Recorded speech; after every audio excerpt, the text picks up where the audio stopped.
Hi guys, my name is Nonema Tikela. Welcome to my YouTube channel. So today I want us to talk about what happened in court. Because what? Tell me what? So guys, listen carefully because what happened in court today in the Senzo Meyiwa murder trial might look like something very small, some small moment, but legally it was exclusive, guys. For a few seconds inside the Senzo Meyiwa trial, inside the courtroom of Judge Ratamo Kgotling, something very revealing happened. A photograph appeared during cross-examination. Oh, okay. I don't know what Balo is doing. Can't exactly call it cross-examination. And suddenly the defense pushed back. And not because photographs are unusual in the murder trial, no, but because a much deeper issue. They were like, sorry, this is brand new. You've never referred to this, Balo. What is this now? They were like, sir, are you okay there? What you doing?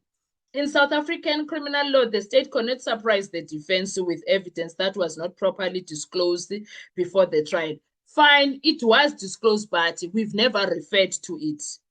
Perhaps. Perhaps it is in the pictures, but you've never referred to it. Why now, when you are doing cross-examination, you are going to go to that? Why? Every photo, every document must be shared before so that the defense can prepare. It's part of a constitutional right to a fair trial. So when Advocate George Baloyi started working with that photo, the defense immediately sensed danger of uqalile ngeinto zakhe lo. Uqalile ngeinto zakhe. Advocate Ramsipile and the defense team were essentially saying, yes, you showed us photos before, but not this one.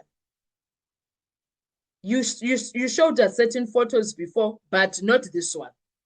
And that's where things started to unravel. Because if a photo is not part of the official exhibit bundle presented to the court, the prosecution cannot simply pull it out during cross-examination as if it has always been there. That would be what lawyers call trial by ambush, something courts are extremely careful to prevent. Now, here's the moment many viewers have missed. Before Baloyi could fully explain where he was going with the photograph, accused Bongani Ntanzi spoke up quickly. Some observers believe that response was too early. Some were like Ntanzi was on point.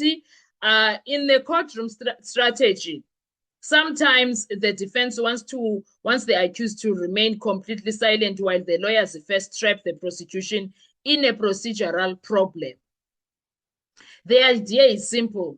Let the prosecutor commit fully to the evidence before challenging it. But when Ntanzi reacted quickly, the moment shifted. And this is where Judge Ratamo Kgotling stepped in and adjourned the court because he was like, Gefare, red zone, danger, Baloyi, let's run.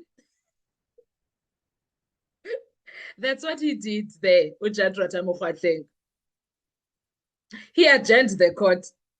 On the surface, it looked like a routine pause, but legally, adjournments like this often happen when the court needs to quietly resolve serious procedural issues behind the scenes. The judge now considers several critical questions. He was running away. He's going to check now, was the photograph actually disclosed to the defense before the trial? That's what Baloyi claims. Or was it simply sitting somewhere among thousands of digital images on the USB that the defense could not reasonably identify? Because here is the next twist, guys.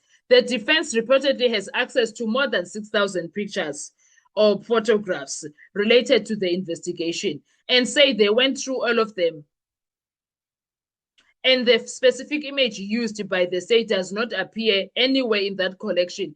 Then the prosecution in that collection, the prosecution then is in serious credibility problem. Because if the defense can go on and say, we could not find it, well, where did the photo came from? Why was it not necessarily disclosed? And why is it used during cross-examination? At that point, the defense could argue that the state attempted to introduce evidence the defense never had a fair chance to examine, of which that's the case. When that happens in court, prosecutors sometimes make a quiet strategic decision. They abandon evidence. But we will see tomorrow what's going to happen, what Baloyi is going to do with that. In other words, they simply stop using it and move on rather than risk a legal fight that could damage the integrity of the case. And that's why today's moment matters a lot, because the biggest question hanging over the courtroom right now is this: where exactly did Advocate Baloyi go? Where exactly Advocate Baloyi was going with that photograph? Was it meant to place someone at a crime scene, contradict a witness, or expose something about the timeline of events? What was it going to do? Whatever the intention was, we may never know now, because if the photo disappears from the case tomorrow, but one thing is certain: moments like this, small procedural cracks inside a long murder trial, are exactly where defense team looks for reasonable doubts. And in a case as sensitive and closely watched as Senzo Meyiwa murder trial, the cracks can sometimes change everything. And right now, we are all waiting to see what Advocate Baloyi is going to do tomorrow. We are all waiting to see what is he going to do, because, well, sir, you did things that are not particularly okay. I absolutely don't know what is going to happen. But one thing that I can tell you for sure is that the defense is winning. The defense is winning. The accused are so on. Oh my God, the two accused that already came to the witness box, they are doing very well. They are doing very well, Sanalam, because ngeke kaloku uBaloyi asoze asenzele loo nto. I'm telling you, Mnango, Advocate Baloyi, and the things that he does inside the courtroom of Judge Rata Mokgoatlheng and gets away with them. What he gets is protection instead of being kuzat. But what are you doing, say? Because why did you Judge Rata had to adjourn? Why did he do that? Does that even make sense? He even cut off. Okay, I'm gonna do a separate video for that, because Mshololo was busy talking and she was cut off. She was cut off rudely so. And Judge Rata doesn't know Mshololo, where was she going with that. I felt like he thought, okay, if she goes deeper and deeper and deeper, then I'm in trouble here. No one wanted to adjourn, but Judge Rata adjourned anyway. Those are the issues that happen inside the Senzo Meyiwa case, guys. Let's talk with comment section. I want to hear your views. Thank you so much. Do enjoy your day. Bye-bye.